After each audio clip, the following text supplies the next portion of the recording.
I'm Nova Han. I'm a creative director for music festivals, stage shows, concerts, and immersive experiences around the world. My work has been seen by hundreds of thousands at festivals like Coachella, Electric Forest, Burning Man, and Firefly. I've worked with artists like Deadmau5, Bass Nectar, and the String Cheese Incident. My job has me searching the globe to discover the industry's best artists in installations, performance, movement, set design, costumes, and emerging technologies to create some of the world's greatest live entertainment experiences. Audiences see the awe-inspiring spectacle of the final product, but they have no idea what it takes to get there. We the Creators explores the lives of the artists behind the magic, what drives them to do what they do, the sacrifices they've made, and the pain they've overcome to make art at any cost. Behind every great artist is an even greater story. This is We the Creators. Hey, and welcome to another We the Creators, where our mission is to showcase the incredible artists in immersive arts and the epic journeys they took to get there. Today, we're with my friend, Caity Kennedy. Caity is a multidisciplinary artist and painter whose works have been seen at countless galleries and exhibitions, perhaps most famously known for her works at Meow Wolf, an arts and entertainment company that creates large-scale immersive art installations, music festivals, music videos, and streaming entertainment. Caity is not only one of the founding members and resident artists, she also holds the impressive title of being the creative director to Meow Wolf. She's a visionary, a leader, an activist, a woman adverse to societal lines, and a crazy cat lady, and just a regular badass. This is Caity Kennedy.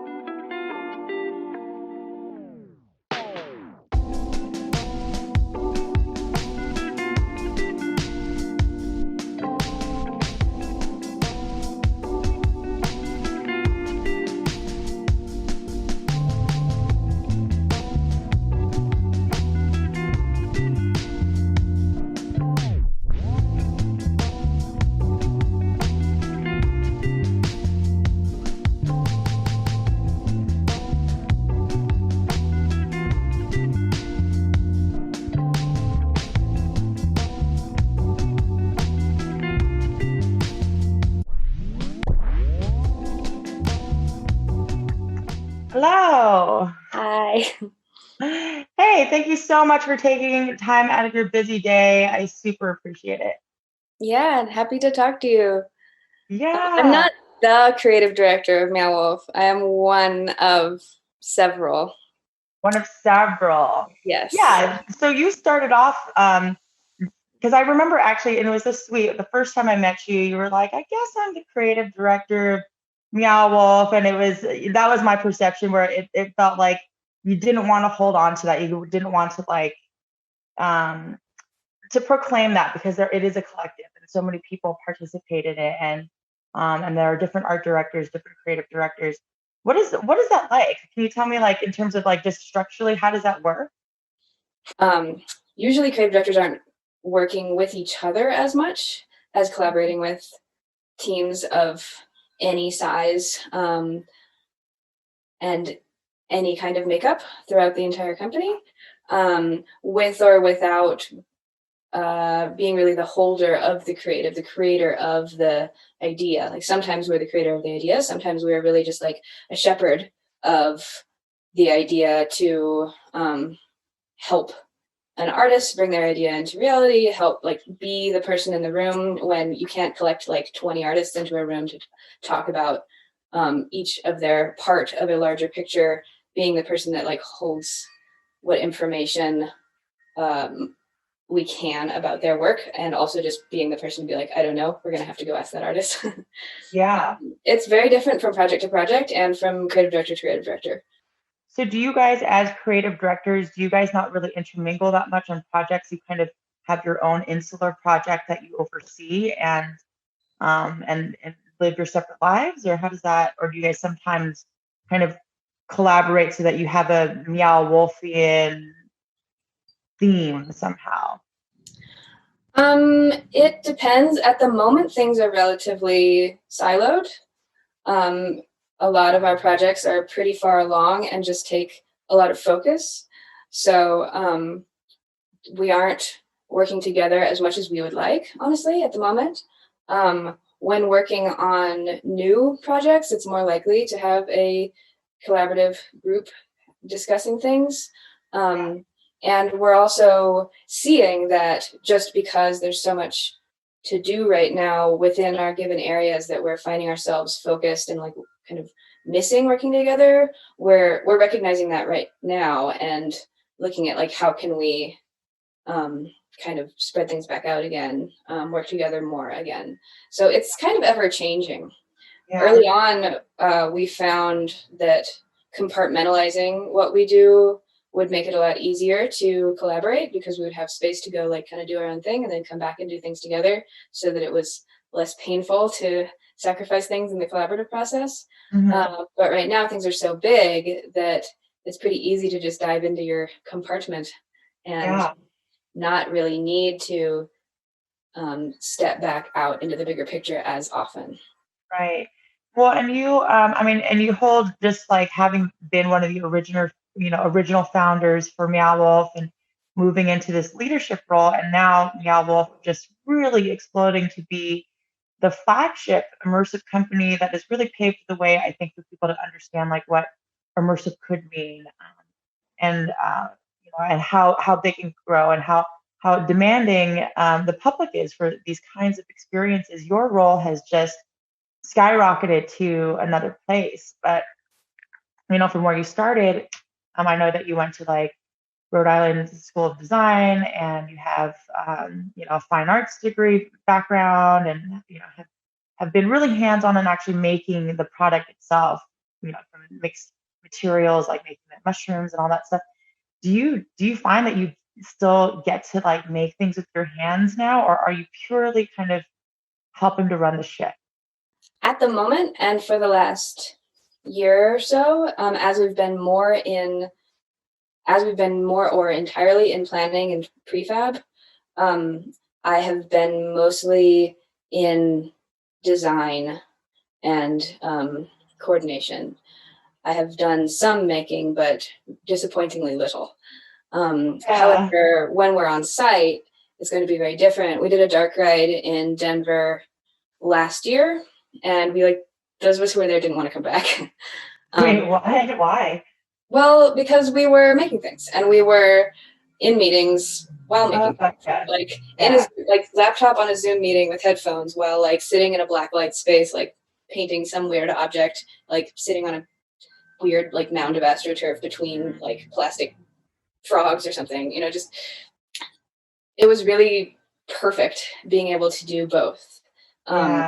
So I am really looking forward to getting back into the field and getting out of prefab and design mode all the time. Because when you're in the field, it's just like that wall needs painting black. I've got 30 minutes. I can help. But when you're in prefab, it's like, okay, who's going to paint the wall black? They're going to do it tomorrow from this time to this time, and like gets regimented. Like it's like no one's even really trying to regiment it. It just sort of like falls to that place, which is very frustrating. I hear you. I have been doing a lot of soul seeking in this time of COVID, and have really come back to that place, I think, myself, where it's like, God, 95% of what I was doing was producing, and like maybe 5% of that was actually being the artist myself, and I miss it. I miss this time. Definitely. And so, like with Meow Wolf kind of growing so big, and you're leading this team of this collection of artists, like how does that work when you guys just don't have a similar approach to things? Like how do you do that effectively in your team, especially now that you guys have partners and you have investors that you have to consider their way of wanting things to be done? Like how do you kind of find that middle ground where you are considering those these new business challenges that you have to kind of keep at the forefront while not compromising that space of flow, creativity, the way that you would probably want to manage had you not had to kind of make investors and other corporate heads happy these days? How does that work? Well, there are different answers depending on what group you're talking about. Like, luckily, when it comes to investors, people we have really sought out partners that are not just seeking to capitalize on something we've already made, but they recognize that what they're investing in is our manner of innovating and the culture within which we innovate. Mm-hmm. So it's still a huge struggle, and one of the most important things for us to focus on as we grow and as we like systematize things that are mostly intuitive. But it isn't actually investor pressure that is a problem there. We've been very lucky so far. It's been less investor pressure and more our own ambitions, and not even like any one person's ambitions, but just like, it's like if this person has this ambition and this person has this ambition, and we're like, let's just do both. It's like not really a very good idea. Yeah. But we definitely find ourselves doing both at the moment. So it was in an effort to do a lot that we've suffered in ways that you could pair up with investor pressure or the pressure to find investors more than changing what we do in any way. But when it comes to partners, like working with contractors, working with cities, working with project management firms, you know, or even bringing in all of the wonderful, extremely experienced and talented people that we've brought in over the last couple of years from various industries, it can get very confusing as essentially all of these people are so thrilled to leave the corporate world, to leave the world of corporate entertainment art, or leave the world of corporate architecture, like whatever it may be. They're so happy to come to a place that is less corporate, but less corporate is not really good enough. You know? And it's a strange struggle to have everyone agree that like, oh, we want to do this in this like collaborative, innovative, creative first way. Like everybody has this intention, but so many people have the habits out of a corporate world or even just a capitalist mindset, the habits of seeking, having everything planned and having everything budgeted in ways that we don't have to do it that way, but it's really hard to reinvent. And those of us who are really the like initiating innovators are like bringing people in order to focus on what we're really good at. And we're not really good at innovating business world. Yeah. So, oh great, we can let go of this business stuff. And then it's like, oh wait, no, like make it weirder, make it less, like just like break the expectations. And it's a funny balance when like really everyone wants the same things, but just through sort of collective reaching and not kind of like fumbling in the dark trying to build something new, that we keep finding ourselves back at a place that no one asked for, no one was looking for. Yeah. Well, and in that, like, so you guys, your experience is so tactile. It's tactile, and it's you're in this shared physical space, and that's the magic of Meow Wolf and Immersive to me, right? Is like being able to have these shared experiences, and you guys grew so exponentially fast, so quickly. I mean, you guys went from your Santa Fe exhibit to then getting this giant place in Colorado, Vegas, I think Washington, and now COVID hit, and it's like, and so I know what that did to me in my industry and all the things that I had planned. I'm kind of curious to know, like, how is that changing your consideration when it comes to design? Like, what are you thinking about these days? Well, to be honest, it's not really changing design. It's not going to last forever. And doing permanent exhibits, you know, the intention is they do last for a very long time. And one of the things that I like least about being in our exhibits is when they're very crowded. So if we find ourselves having to sell fewer tickets, obviously that'll be a financial hit, but it will be a benefit to the experience. So really, the design considerations are more about the like performance and maintenance and access than the design of the exhibit itself. Because you're right, like tactility and climbability and all these things that we are relatively known for are, I would say, even things that we need to do more of in order to make our work better. So really, I anticipate COVID itself becoming a thing of the past eventually. People are going to be looking at how they feel in space with others differently. But that may also become, like, people are probably going to be so stoked for it to be done whenever it's done that it may kind of be a wash, effect one way and another. But I think it's more, what's going to be a short-term effect is fewer ticket sales, and trying to incorporate what we do have to do into the world, into not just be like, okay, here's where you disinfect your hands and now go be part of this experience, but like, you know, it's not trying to like create some sort of dopey novelty out of hand disinfectant, but it might as well be in world. It might as well be something. Why not do it in an interesting way, essentially? So yeah. I think that not that we need more problems to solve, but sure, but I would much rather put my hands under some dinosaur who was squatting over them than a Purell box outside. Like, that just is way more fun. Noted. Yeah, I would rather fist a dinosaur and come out with like gelatinous. That would be real interactive and would get me going. So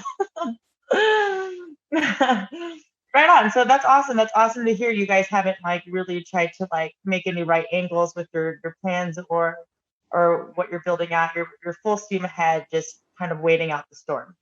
Yeah, I mean, Vegas, the opening of Vegas is more likely to be affected by the nearer future unknown and the possibility of like the economy being closed again, or either the work we're doing on it or the actual opening of it, like what people are doing, what people are allowed to do. Like, I have a feeling that if Denver is further affected by it than it has been so far, it's going to be more about the production, the construction being affected than the opening of it. And with Vegas, we're just going to have to kind of play it by ear and probably do similar things as we're going to be doing when we reopen the house, of the things everyone's doing, keeping everything clean, requiring masks. There are a bunch of measures that I don't know well enough to speak for. But it's all also just based on what the officials say we can do. Yeah, absolutely. So in this, like, I guess, going back to just this quick growth that you guys experienced, what do you feel like is one of the kind of growing pains that you had to experience? Because you guys were, and I love this story of Meow Wolf, because I love that it was this, group and this collective of really honest, earnest artists, just experimenting and discovering, and then going from that. I mean, you guys hit, not that it was luck, but you guys hit the jackpot of like, God, like, this is the experience that so many people, so many art collectives hope to have, and so very, very, very few get to hit this level that you guys have been able to accomplish. You're really the only ones at this level right now. And so what was some of the growing pains that you experienced, kind of moving out of that innocent incubation phase, if you will, to now, creating this massive name? Well, I'd say a lot of our growing pains could be tied to growing big enough and fast enough, but really it probably could even just be tied to big enough where you can't know everybody. You can't know what everyone does, what everyone's good at, what everyone's like strengths and weaknesses are, like who they are, and be able to like move fluidly amongst 400 people. You can't. Even and you know, the worst thing ever that's ever happened in Meow Wolf is the layoffs that happened this spring. It's because of COVID and financial reasons. It was not just COVID. COVID made it worse and more immediate. But that was also because of overly rapid growth. But that was the most painful thing I've ever been through, and I didn't lose my job. I think that we will benefit from being of a size where we might be more likely to be able to know, if not everyone, most people in the company. But getting here by way of layoffs is really miserable. Essentially, it kind of got to a point where we always needed someone to come in and save the day, and then the day savers would eventually run out of their like new energy, and they would need someone to come in and save the day. And it's kind of like, where does that stop? Like, why does that keep going? Like, we always need more help. It's like, why? Like, what can we dial back? Instead of getting more people, more help, what can we simply do less of or do more slowly? It's very counter to our ambitions, counter to, but in a very good way, counter to just sort of like capitalist mentality on like, oh shit, here's this wave, let's ride it until we die. Like, because, I mean, I just last Christmas took 2 weeks off in a row, which is like the first time I've done that. Wow. Ever. And I know.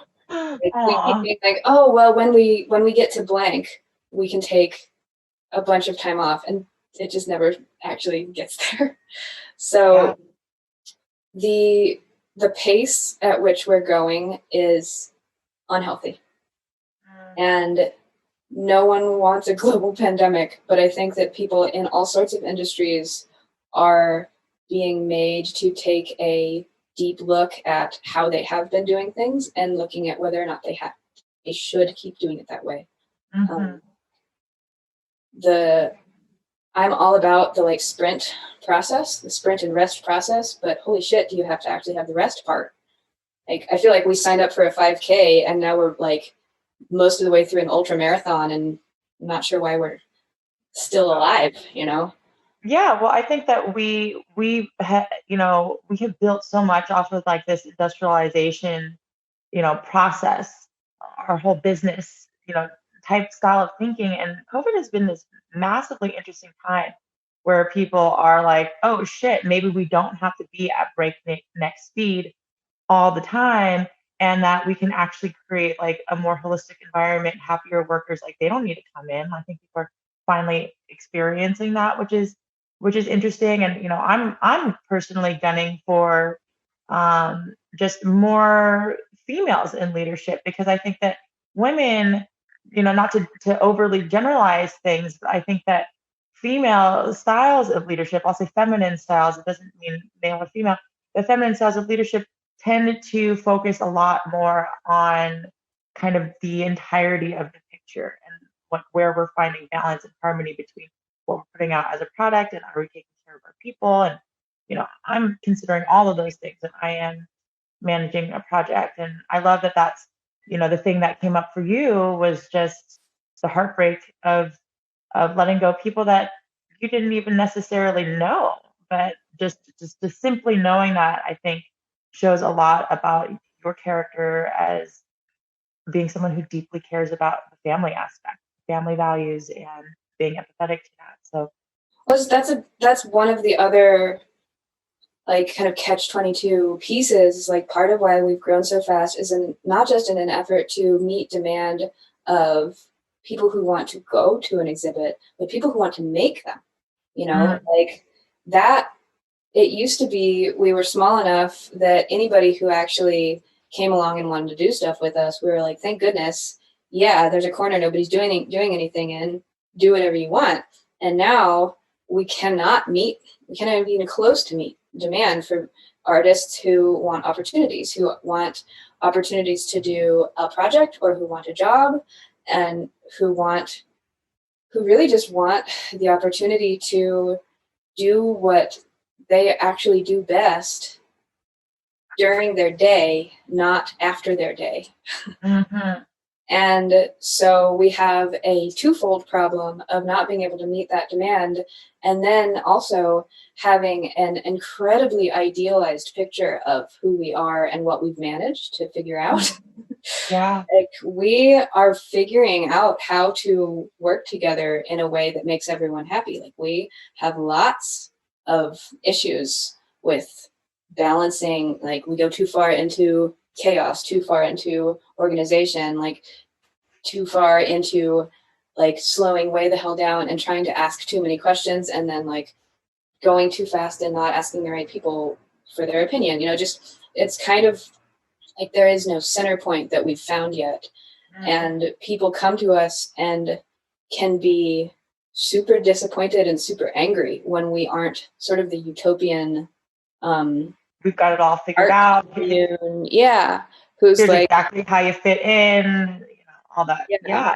It's really hard. I mean, managing people, managing a project, it's a whole different skill set. And like, especially at the capacity that you guys are taking on, there are very, very few people who have the background experience to know how to grow something that came from an organic place like you guys came from, but then can move into this space of extreme efficiency. That's a jump. Well, and inefficiency needs to be valued a little bit more. Like, I think that what you were saying about valuing feminine, and I wish there was a better way to describe it, because it is a good way to describe it, but obviously that's not a terribly intersectional term in itself. But I suppose you could flip it over and say not overvaluing masculine traits anymore. Not overvaluing traditionally directive and kind of demanding and solutions-oriented efficiency methods. Like, when you think about like, oh, what is professionalism? It's often a bunch of things that you could also align with things that are thought of as positive masculine traits. And whereas I think that it's of deep importance, especially for innovators, to be seeking every voice in the room, to be seeking to kind of meander around the problem and look at it from all sides and, try a bunch of different things, and not just seek the answer. Yeah, and relinquishing your need to control the space and your need to be right. So much more happens when you just relinquish the need to be right and open up that space. That said, though, going back to like, and forgetting the terms of masculine, feminine, but like genuinely, like people who identify as females, it's actually shocking to me because you're my first just female guest on the show, and I've really tried. I actually went out to different art groups and it was like, hey, I would like to interview more women and people of color to get their opinions because, and it was really wild to me how few women were leading their own art groups or art projects. Really, very few women out there, and it was shocking to me and disappointing at the same time. Same with people of color, because it's like, as we know, it is our arts that define our culture. Like we understand about how cave people live because of cave paintings, and pottery and things like that. Like, so these relics of art define the culture of the times. And if we're only primarily getting one type of voice, like that is not okay. So I'm actually curious to know, like, because you're constantly seeing who's out in the field, who's making great work. Are you noticing this as well? Are there just straight up fewer female-run teams? Yes. Why do you think that is? I think that's because of some of the things that we were just talking about, you know, obviously I cannot speak for people of color, but for women, which I would also not look to actively speak for all of, we tend to defer to others, not in a meek way, but in a like collective way, in a bouncing ideas off of others, and collecting the group in order to achieve the thing. And by no means all, but many women are more likely to take on a little bit more of a caretaker role and be behind the scenes. I think that there are probably just as many women who are leading, but who aren't seen as leaders, even by their own groups, or either because what they're doing is so quiet that it just isn't seen as leadership, even though it's really driving and protecting what's going on, or even out of kind of being taught that to stand in that spotlight isn't humble enough, you know. Either in the just like the ways that society has told us through imagery and movies, whatever, for all of our lives, that we are, you know, the person standing next to the person in the spotlight, or even ways that you know, activism and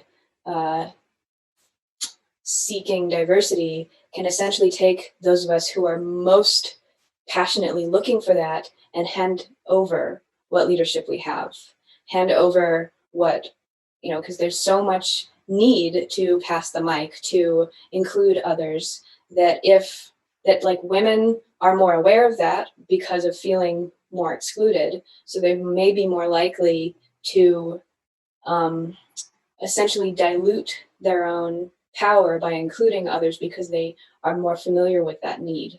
Do you find that like as the company has grown quite a bit, like was that challenging for you to grow into kind of these leadership personas that were expected of you, or did you find that you were met with people that didn't take you seriously because you weren't presenting yourself as this like hyper alpha, you know, female, to people that maybe weren't bred in your culture? Like, did you feel like that you ever face adversity in that way?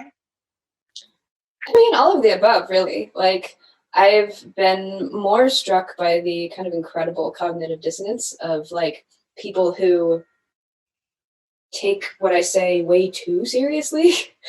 And I just kind of want to be like, hey, calm down. I'm like, and we are the same here. I just like, you know who I am, and that's weird for me. And there are people who like resent that people listen to me, and or even like blame me for the ways that this has gone wrong for them. Neither of which are really real, or just it's all real. Their own personal experience. It's all real in your own experience. Yeah, but really, like the collective manner in which we do things in a lot of instances has kept me in the room. I've done a decent amount of like asking to be included on things, and I have definitely learned to be pretty fearless in speaking up, which is the opposite of how I was, I don't know, as a much younger person, polar opposite. But I've also been pretty damn entertained by the number of times that I've been sitting in a room with like a bunch of old white men who are there to tell us how awesome our business idea is, and everybody's talking for a while, and I'm like, not yet, or I'm drawing, and you know, dressed the way that I dress, and eventually have something to say. And the number of old white dudes who have told me that like I was the surprise of the meeting, or like, oh, you're just over there, like seems like you're not even paying attention, and then you've got something intelligent to say. And I'm like, yeah, you didn't think I was going to have something intelligent and involved to say. Like, that's you. Yeah. There's a reason I'm here. Yeah. But that's really, I don't know. I also ride a line of like not always really wanting to be in the business meetings. So I think I've ended up pretty lucky in the balance that I get to experience. And also with the people who are in our organization who do always have the ear of whoever, of boards and investors, really value what the founders have to say, what the art team has to say, like really value all of the voices that don't have the ear of those groups that might have an effect over, that have such an effect over our future.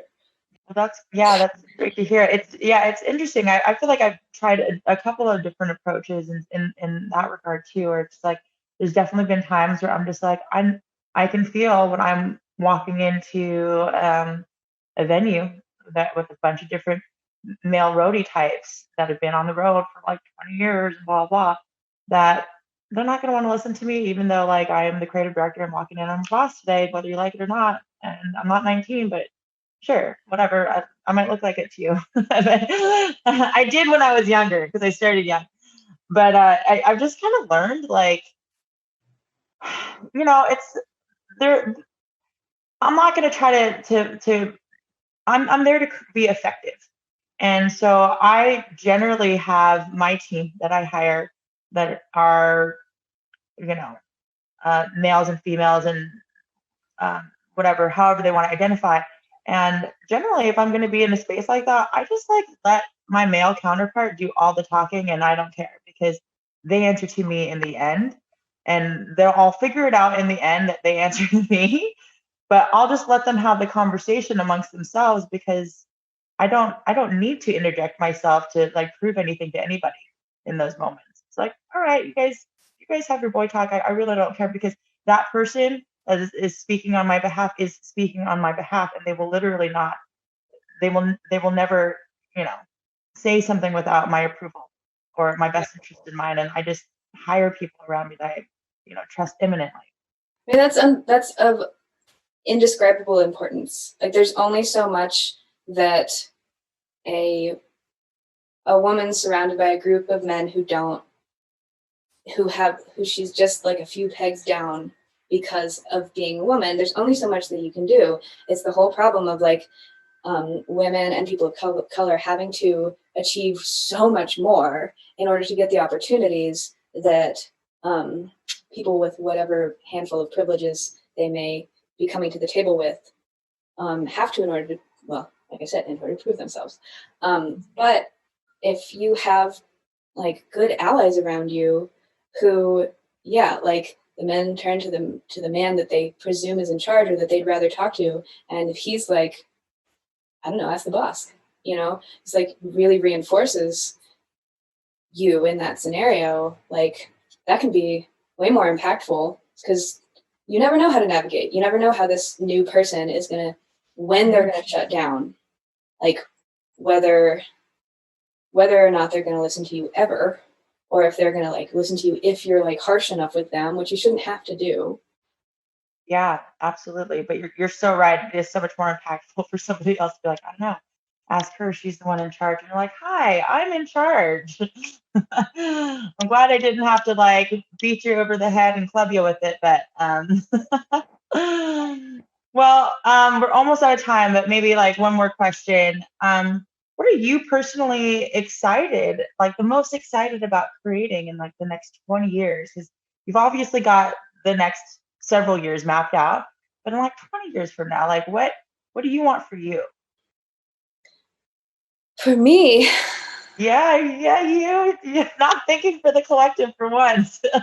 well, there are a lot of ways in which like the goals of the collective are really mine. Like, so the ideas we have, the wild, creative, changing, innovative worlds we want to build are incredibly exciting to think about, and for me, to pivot it a little bit more to the end of your question, to change my role with, to be able to make more of myself, to not only be a creative director and designer, but really be an artist within. But it is of utmost importance to me that we are not merely a design build company. The things that we make, even just the one thing we've made, the way that it has impacted viewers, whether they're artists or not, has been stunning. The running the gamut from realizing that they wanted to create things themselves, or realizing that they could do more than they had, to opening up conversations on consciousness and experience and subjectivity and the mind, and like some of the letters that we've gotten about how the House of Eternal Return has like let people connect with even their own family on things that they've never been able to describe before has been, we were doing that for us, but we didn't know how well it would work for others. But I think one of the most exciting things beyond what we make and what it's like to go through those worlds is hopefully going to be developing a whole new way of making, developing like an open source, like mixed reality realm where making is just more accessible and opportunity is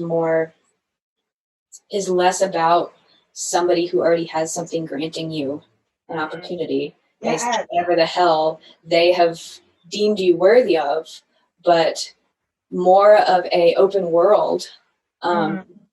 We can't have an open door warehouse anymore. Like, we can't legally have volunteers anymore, which is awful. So we can't just accept everyone who's interested to come and like lay hands on the thing and get some experience. Like, I think that's one of the biggest problems right now is essentially many of us would never have been hired by us if we had come around looking for a job, but coming around looking to just be involved. Yeah. We got to learn. So I desperately don't want to become yet another institution that is granting and denying opportunities of a limited number. I want to become like the leaders of a movement to change how we create opportunities for ourselves. Yes. That just gave me goosebumps, and I'm like, fuck yes. I want to be. I don't know how yet, but we have some ideas. Oh my God, yes. But if we can combine that with what we were just talking about like valuing other than like just masculine tendencies towards ambition and going out and getting opportunities for yourself, but like combining it with a collectivism of like mutual support, just like breaking the golden umbilical. Absolutely. From art history that I always found fascinating and horrifying, the idea that artists have to be in relationship to the wealthy in order to survive, because the middle class and the poor can't afford art. Like that is like layers of unfair. Like everyone should be able to afford art, which is becoming obviously infinitely more affordable now, or just free on the internet. But for artists to be able to make a more crowdsourced income, the way that many do now on the internet, really, but to open that up to include more kinds of making. And essentially, like when I was in art school, we had one business class. It didn't have room for everybody in it. And it was pretty much just like bullshit, like how to take your portfolio to a gallery. It wasn't any real world anything. We have a much too narrow idea of what success is in the arts, and what's valuable. Yeah, I love that. That's actually been coming up a lot this week. I think because we're also just in the middle of this massive civil war right now, and it's been coming up a lot this week in terms of not just like who can afford art, but who can afford to make art. Yeah, it's not fair that the people who are making all of the big commission giant art projects, they're all white males, and that's because it's because it's fucking risky. It's risky. It takes time. It takes resources. It takes not having a job for months while you dedicate to make this giant sculpture. It takes, education in those fields, and like, it's really not fair that kind of, it shouldn't be a privilege to learn and express yourself in those ways. So that makes me so excited that is something that is like burning at the kind of top level of what you're wanting and creating and desiring to create, because that says so much about just the ethos of where you come from, and the intention behind why we create and what we do. It's not about, and that's what I've always loved about Meow Wolf and the collective that you guys have created, is that you guys have made it about so much more than just these like selfie safaris, right? It's just like you made it so much more. And it's amazing how even with your kind of flag in the ground of like, hey, this is what's possible, that so many people still don't get it, because we're really looking at the marketability of art, whereas you guys are coming from a more fine art background, which is about individuality. Well, there's still this, and it's still present in Meow Wolf too, this totally real problem of like, oh, well, when I can like whatever work that do this other thing that isn't inside of what I want to do and how I want to live, in order to get my $500 so that I can spend it on doing things the way I want to. It's the same as like, oh, I'll work for a few years in this job I hate so that I can take time off, or I'll take this job that has better benefits so that I can do the things I actually want to do with my life. Like, that is the ends justifying the means, and that is broken. Like, the means and the ends need to be of equal importance. It doesn't really help if we, contribute philanthropically later when we have the money. We have to change how we do it now so that there's more mutual benefit in how it's done. And then there will naturally be more mutual benefit in when it's done. Yeah, absolutely. Right on. Well, I am going to cut us there because it's about time, but thank you so much for just sharing your insights. And I love this space from which you speak from. It's always so connected to the heart, so genuine and authentic. And I really feel like you just dropped so much really encouraging knowledge for everybody who's listening. So I appreciate you. Well, thank you. Thank you for inviting me to talk. Yeah, right on. And if you guys are watching, please follow Caity Kennedy on Instagram. She's an incredible artist, as you know. And really, every like, every share of our arts, it really helps to just support artists who need to get out there, who need to be seen these days, especially with the industry having such an impact on our work. It really helps. So we appreciate it. Right on. Until then, we'll see you next week. Stay safe, be kind, love boldly, and we'll see you soon. Bye, Caity. Bye. Thank you. Thanks.